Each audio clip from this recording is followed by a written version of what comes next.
In this video, we will go over how to review, download, and archive different safety action reports on the Safesite desktop. To get started, log into the Safesite desktop portal. Select the project or group you would like to view reports for.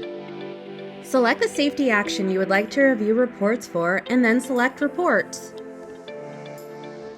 You can review reports for hazards, incidents, inspections, observations, meetings, and equipment. Select the date range in which the reports you would like to review were created. Select columns to check or uncheck the columns you want to make visible. Select Filter to apply filters that will narrow down the reports to what you're looking for.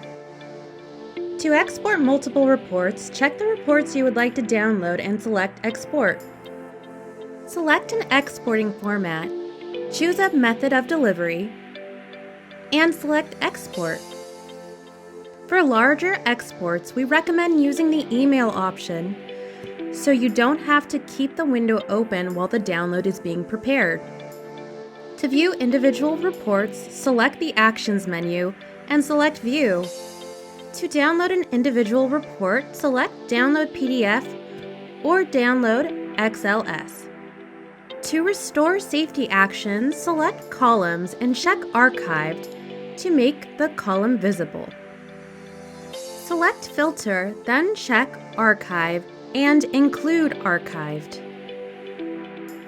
Select the Actions menu of the safety action you want to unarchive, and then select Restore. And that is all there is to reviewing, downloading, and archiving reports on the Safesite desktop.